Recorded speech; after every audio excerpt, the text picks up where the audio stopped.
مهمة مستحيلة. خيسوس يكشف سر تدريب النصر ومفاجآت بالجملة عن رونالدو. النصر ينعي مدربه السابق بكلمات مؤثرة: أصرح للجميع إلا أنت.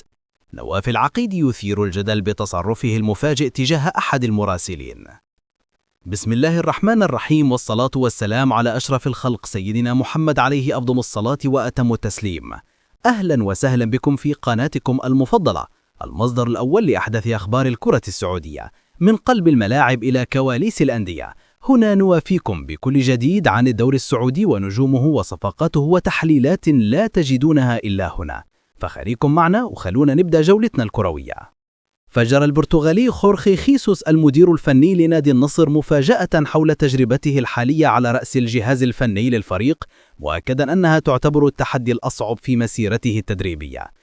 خيسوس أكد أن صعوبة مهمته ترتبط أولا برغبته في قيادة رونالدو لحصد أول تتويج للأسطورة كريستيانو رونالدو مع النصر خلال موسمه الرابع منذ أن انضم للفريق قادما من مانشستر يونايتد. تصريحات مدرب النصر. وقال خيسوس في تصريحات صحفية: تدريب النصر هو التحدي الأصعب في مسيرتي، لأنه منذ وجود كريستيانو في السعودية لم يفز النصر بأي لقب ولم يكن بطلا منذ 7 أو 8 سنوات. وأضاف: كلاعب نسمع عنه كثيرا لكن نعرفه فقط من خلال التواجد معه. يبلغ اليوم 40 عاما وهو ثاني أسرع لاعب في الفريق بسرعة تزيد عن 25 كيلومتر في الساعة. إنه شيء خارج عن المألوف. حتى جسديا كشخص فإنه رجل ذكي للغاية، يعرف أكثر بكثير من مجرد كرة القدم. أعتقد أنه يستطيع اللعب حتى تحقيق الهدف الأهم له وهو الوصول إلى 1000 هدف. وتابع: متبقي تقريبا 50 هدف ولا يتبقى له أن يلعب هذا العام والعام المقبل. كريستيانو لديه هدف واحد فقط وهو لاعب يعرف نفسه يعرف جسده. وزاد: 34 انتصار متتالي مع الهلال هنا في البرتغال يقللون من قيمتها، ولكن هناك عدد كبير من أفضل اللاعبين في العالم ومدربين رائعين وملاعب رائعة. يتم بث المباريات في 150 دولة. إنه يتعلق بالنجوم الكبار الذين كانوا وما زالوا هناك: كريستيانو، بنزيما، نيمار، الثلاثة أعطوا توقعات كبيرة جدا للبطولة. وشدد: لقد حققت 34 انتصار في البطولة السعودية وليس في لوكسمبورغ. وفي دوري أبطال آسيا لقد تم كسرها في مباراة النصف نهائي دوري أبطال آسيا وخسرنا 4-2. وأشار: لا أحد لديه أي فكرة عن هذا الرجل في العالم. لم يكن لدي أيضا والآن لدي. إنه علم البرتغال. ليس لديه أي شكوك أينما كان الناس تتواجد عند الفندق، ومئات الأشخاص من الصغار ومن الكبار. حرص نادي النصر السعودي على نعي مدربه الأسبق الأرجنتيني ميغيل أنخيل روسو، الذي رحل عن عالمنا ب8 أكتوبر بعد صراع مع المرض. نشر حساب النصر الرسمي بمنصة إكس للتواصل الاجتماعي: نشعر بالحزن العميق لوفاة مدربنا السابق ميغيل أنخيل روسو. قلوبنا مع عائلته وأصدقائه وكل محبيه. وتوفي روسو عن عمر 69 عاما بعدما كان يتلقى الرعاية الطبية في منزله نتيجة لتدهور حالته الصحية خلال الفترة الماضية، مما أجبر على ترك مهامه مع بوكا جونيورز بشكل اضطراري.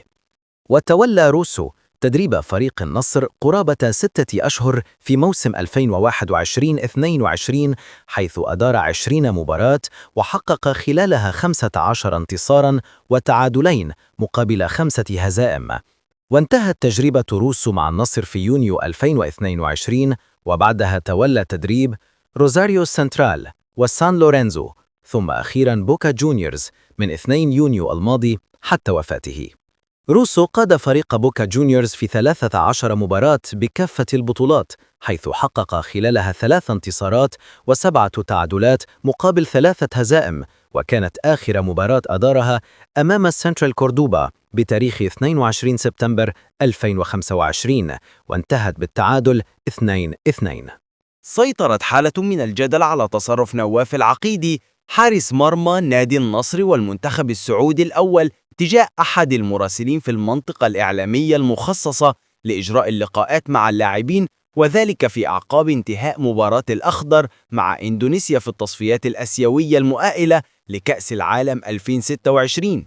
نواف العقيدي شارك مع المنتخب السعودي الذي عانى كثيرا من أجل الفوز على ضيفه الإندونيسي بنتيجة 3-2 على ملعب الإماء في مدينة جدة ضمن منافسات الجولة الأولى من الدور الرابع أو الملحق الآسيوي المؤهل إلى بطولة كأس العالم 2026.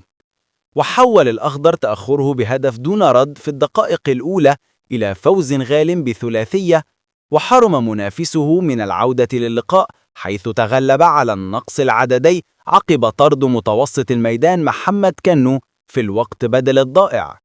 تمكن الأخضر من الخروج بالثلاث نقاط كاملة بفضل هدف صالح أبو الشمات في الدقيقة 17 والثنائية فراس البريكان في الدقيقتين 36 و32، بينما سجل المنتخب الإندونيسي ثنائيته في الشباك السعودية عن طريق نفس اللاعب كيفن ديكس من ركلتي جزاء، وذلك في الدقيقتين 11 و88.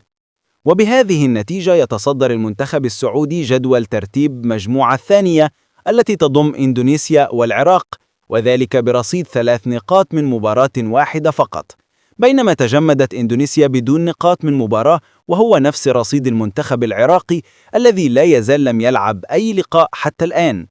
أظهرت عدسات المصورين رد فعل مفاجئ من العقيدي خلال سيره إلى حافلة الفريق ومغادرة ملعب الإنماء بمدينة جدة، حيث مر بالمنطقة الإعلامية، وحاول أحد المراسلين الصحفيين الحصول على تصريح منه عقب مشاركته في فوز المنتخب السعودي، لكن تصرف حارس مرمى الأخضر كان غريباً للغاية.